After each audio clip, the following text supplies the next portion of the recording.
광주매일신문 애독자와 광주매일TV 시청자 여러분 안녕하십니까. 광주에 대표적인 흑수저 변호사가 있습니다. 고등학교 시절 어려운 가정 환경에서 교사형 참고서를 얻어 공부를 해야 했고 수능시험 만점을 받았습니다. 서울대 법학부에 입학했고 법조인의 길을 걷고 있는 청년 정준호 변호사가 바로 그입니다. 법무법인 민 광주사무소 소속 정준호 변호사의 꿈은 바로 이 시대의 아픈 청년들을 희망 아이콘이 되겠다는 것입니다. 혼자 사는 세상이 아니라 더불어 함께 사는 세상에서 진심을 다하면 그 진심은 세상을 감동시키고 능력만큼의 결과를 가져다 준다는 믿음을 가지고 정준호 변호사는 지금 고향을 위해 봉사하는 것으로 오롯이 은혜를 갖겠다는 다짐을 하고 있습니다. 이에 광주매일신문과 광주매일TV는 정준호 변호사를 초청해 대담을 진행합니다. 저는 진행을 맡은 김종민 정치부장입니다. 안녕하십니까 변호사님. 안녕하십니까. 자수성가한 30대 청년 변호사로 이름이 나 있습니다. 광주에서 초중고를 졸업했습니다. 변호사로 최근 개업을 했습니다.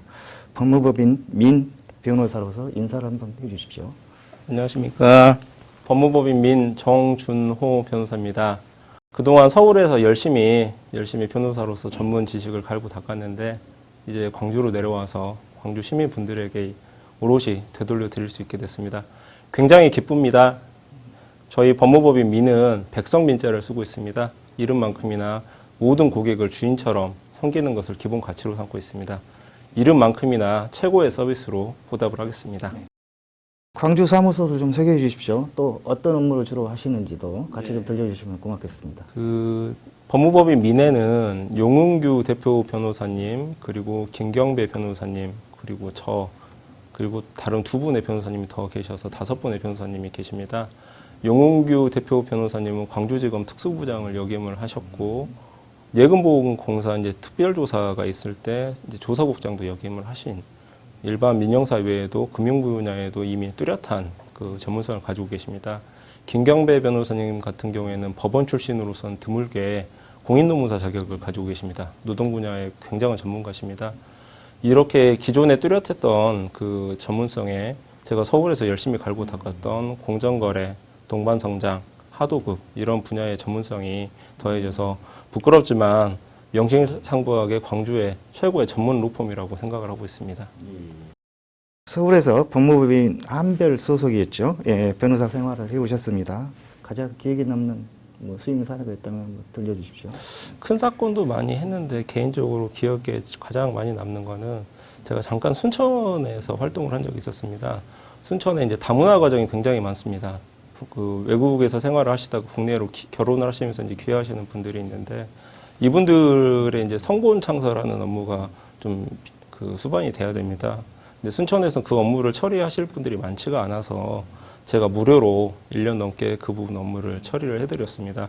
예를 들어서 순천에 나간이라는 동네에 이제 자리를 잡으신 분이 있으시면 나간 백씨 이런 식으로 성본 창설을 해드리는 거죠. 근데 그 신청서를 작성을 하는데 더해서 어떤 분이 오시더니 기왕이면은 그 음양오행 뭐 사주팔자에 맞는 이름으로 좀 이름을 지어달라 그래가지고 뭐 지식도 없는데 사주책 사가지고 뭐 이렇게 열심히 밤을 새워가면서 이름을 이렇게 지어드렸던 적이 있습니다. 굉장히 그게 기억이 납니다. 또 그때 담당하셨던 법원의 판사님이 지금은 돌아가신 고 정경현 부장판사님이셨습니다. 저희 법조계에서는 그 무료로 업무용 계산기 프로그램을 만드셔서 배포를 하신 걸로 유명하신 분입니다. 그때 당시에도 굉장히 애착을 가지고 계신 업무였는데 이런저런 이유로 굉장히 좀 기억에 남는 시절입니다.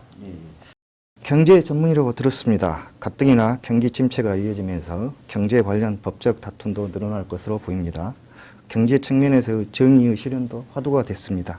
경제 정의란 무엇이고 어떻게 좀 실현해야 되겠습니까? 변호사로 활동을 하면서 30대 재벌 그룹의 비리를 고발하는 분의 대리인으로서 활동을 한 적이 있었습니다. 그 과정에서 소위 말하는 재벌 비리, 재벌 총수 일가가 일감을 어떻게 몰아주고 자산을 어떻게 부정한 방법으로 축적하는지를 세부적으로 파악을 하게 됐습니다. 그래서 경제 정의 확립에 가장 필요한 것은 재벌 개혁, 그것도 총수 일가에 대한 견제가 가장 시급하다고 생각을 하게 됐습니다. 그리고 많이들 그 분배보다 성장을 앞세워야 된다는 논리로 많이 사용하는 단어가 낙수효과라는 단어를 씁니다. 개인적인 소신으로는 낙수효과라는 말을 그렇게 성장 우선 논리로 사용하는 것은 반대를 하고 상위 계층에서 자본 윤리를 명확하게 확립을 했을 때 차상위 계층의 그 경제 활동도 그 윤리적인 측면에서 정립이 된다라는 그런 개념으로 좀 다시 새롭게 해석을 해야 될 필요가 있다고 생각합니다. 흔히 뭐 윗물이 맑아야 아랫물이 맑다라는 취지입니다.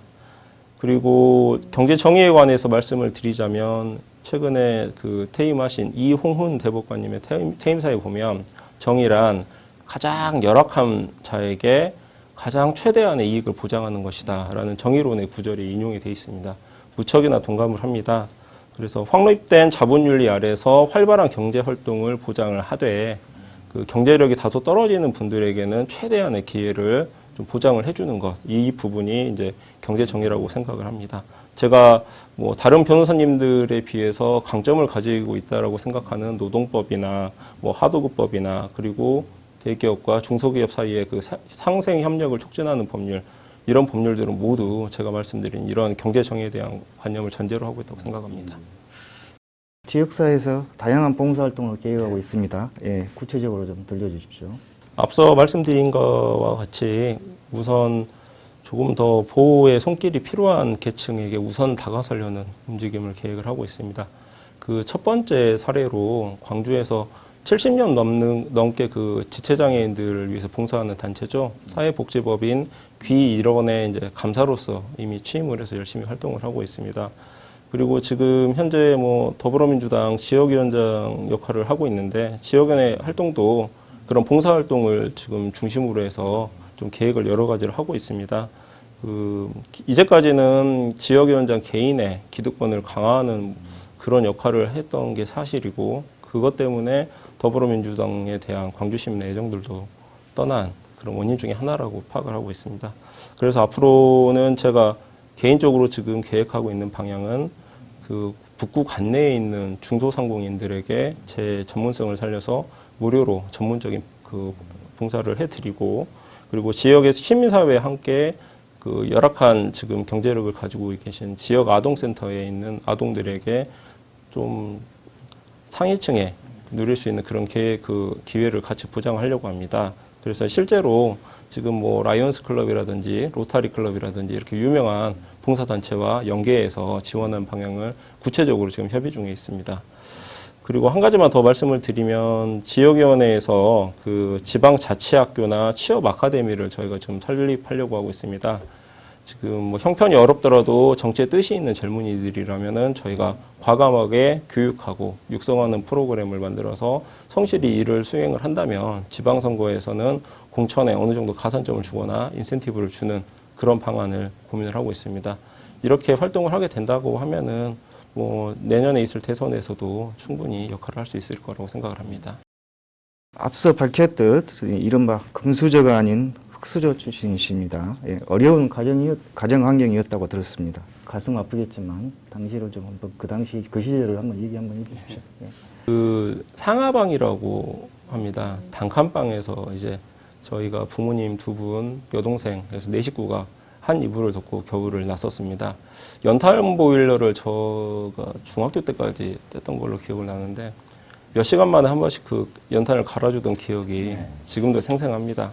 아버지께서는 택시 운전을 이제 하시다가 사고를 좀 크게 그 당하셔가지고 이제 영업으로서 운전은 하실 수가 없는 상황이어서 그 뒤부터는 그 골목골목 집집마다 찾아다니시면서 이제 가스레인지를 판매하시는 영업을 하셨어요. 그래서 집안의 가구는 뭐 짓기는 다 한 건데 항상 가스레인지만 새 거였습니다. 그래서 그랬던 시절이 좀 생각이 나고요. 또 고등학교 시절에 교무실을 돌면서 그 참고서 살 돈이 조금 부족해서 선생님들에게 그 교사용 참고서를 하나씩 부탁을 해서 제가 그걸 얻어서 공부를 했었습니다. 근데 욕심도 많아가지고 제 걸로만 안 끝나고 다른 학교에 다니는 여동생 거 참고서까지 제가 같이 부탁을 드려가지고 이렇게 보냈던 기억이 있습니다. 교무실에 그렇게 저 참고서 얻으러 다닌다고 하면은 뭐 소문이 날 게 뻔한데 용기를 내지 않으면 안 됐던 시절이 있었습니다. 그리고 고등학교 시절에 지금도 또 기억나는 게 넉넉치도 않은데 또 학생회장을 하겠다고 덜컥 출마를 했습니다. 당선이 됐는데 흔히 이제 부모님들 마음에 그 학생회장 당선이라도 되면 선생님들에게 뭐 식사 대접이라도 하고 싶은 게 인지상정인데 저는 이제 교무실 가서 미래 선생님들한테 저희는 형편이 좀 그래서 조금 양해를 좀 해달라고 했더니 흔쾌히 또 받아주셨습니다. 근데 어느 날 자습이 조금 평소보다 일찍 끝나서 집을 돌아가고 있는데 집 근처 식당에서 부모님이 저 몰래 그 밤에 식당 보조 일을 하고 계시더라고요. 그래서 괜히 또 자식한테 피해가 갈까봐 그 식당에서 또 식사비를 또 마련하시려고 이렇게 아르바이트를 하고 계신 걸 보고 지금도 부모님 보면 그때 생각이 많이 납니다. 그래서 고시 공부할 때도 뭐 출판사에서 신간이 나오면 책 오탈자 하나 찾으면 또 얼마씩 이렇게 주는 게 있는데 그런 아르바이트 하면서 또 고시용 책 그 교재비 마련도 하고 그랬었습니다. 그래서 판검사 임용보다는 바로 변호사 길을 택해서 경제적으로 좀 독립을 일찍 좀 하고 싶었던 것 같습니다. 자수성가한 청년 변호사라는 표현이 딱 맞는 것 같습니다. 예. 그 고등학교 재학 시절 총학생회장을 지냈습니다. 수능 만점을 받아서 화제가 됐고, 그 서울대 법학부에서 들어가고 우리가 공부를 해서 또 사법시험에 합격하셨습니다. 총만 받는 변호사로 성공하기까지 그 비결은 무엇이라고 생각하십니까? 우선 앞서 말씀드린 것처럼 의지가 뚜렷하셔야 됩니다. 다들 형편이 어렵다고 하고 싶은 거를 안 해버리면 결국 못한 게 돼버립니다. 형편이 어려워도 방금 말씀드린 것처럼 학생회장 하고 싶으면 학생회장 나와야 되고 또 세상을 바꾸고 싶다면 경제활동을 포기하고서라도 과감하게 정계에 입문하는 그런 결단력이 필요합니다. 남들은 제가 머리가 좋아서 뭐 탄탄대로를 걸었다고 생각할지도 모르겠지만은 대학도 뭐 재수 삼수를 했었고 사법시험도 그렇게까지 빨리 된 것은 아니었습니다. 항상 어려운 형편을 감안을 해서 남들이 저에게 뭐 서울법대를 과연 갈 수 있겠냐, 사법시험에 합격할 수 있겠냐, 부모님 생각해서라도 아닌 것 같으면 빨리 좀 방향을 다시 설정해라 이런 말씀을 많이 하셨습니다. 그래도 하고 싶은 게 있으면 뚜벅뚜벅 먼 길이라도 좀 오랜 기간 걸어갈 그런 의지를 날마다 새로이 해야 된다고 생각을 합니다. 변호사 생활을 하면서는 작년까지도 일주일에 3, 4일 정도는 밤을 새면서 서면과 계약서를 검토를 했었습니다. 공을 들여서 서면을 쓰고 밤새워 검토한 계약서다 보니까 자연스럽게 의뢰인들도 신뢰를 가지고 저를 대하기 시작했습니다.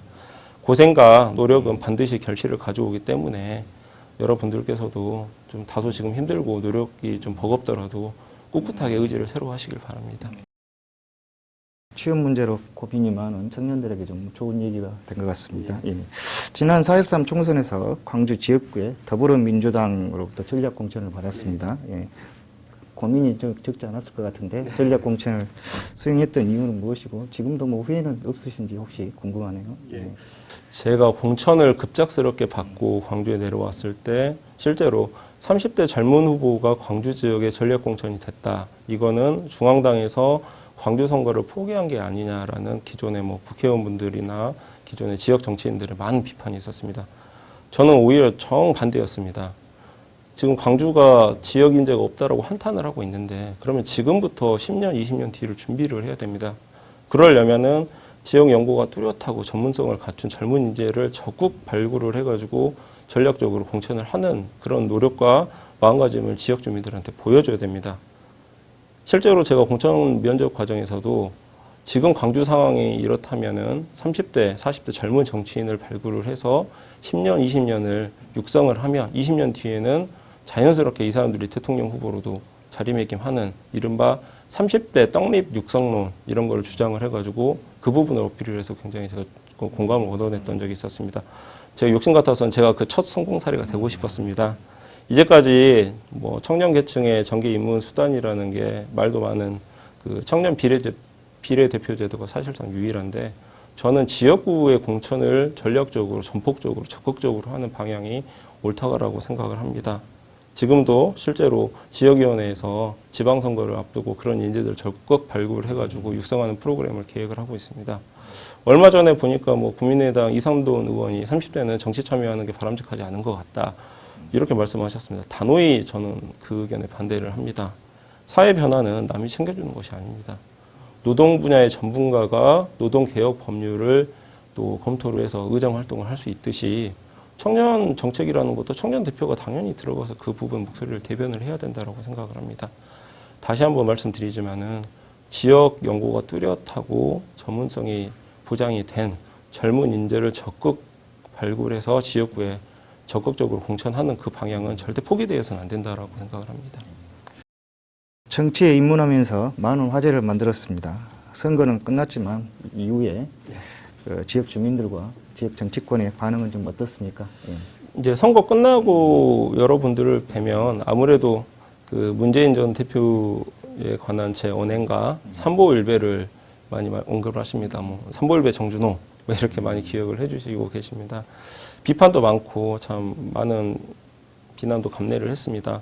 그렇지만 그 입장에는 지금도 사실 변함이 없습니다. 민심 위반의 책임은 누군가가 그거를 책임을 져야 되는 부분인데 그렇기 위해서 제가 후보로서 출마한 제가 앞서서 대신 사죄를 드린다는 의미였습니다. 결과를 보자면은 결국에는 호남 민심을 되돌리는 데는 실패를 했지만 어쨌든 더불어민주당이 전국 제1당이 돼서 또 수도권과 다른 지역에서 큰 성과를 냈습니다. 지역의 어르신들께서 격려를 많이 해주십니다. 오랜만에 젊고 패기 있고 용기 있는 모습이 참 마음에 든다. 그러니 앞으로도 광주를 떠나지 말고 꼭 다시 한번 재도전을 하라. 다음에는 꼭 당선시켜 주겠다. 이런 말씀을 많이 하십니다. 그래서 앞으로도 원칙과 소신 그리고 책임지는 자세를 가지고 항상 그 지역 주민들에게 진정성을 가지고 봉사를 하려고 하고 있습니다. 이상으로 정준호 변호사로부터 성장 과정과 변호사 업무에 대한 소신, 지역사회 봉사활동 계획, 그리고 개업 인사까지 들어봤습니다. 감사합니다. 예. 감사합니다.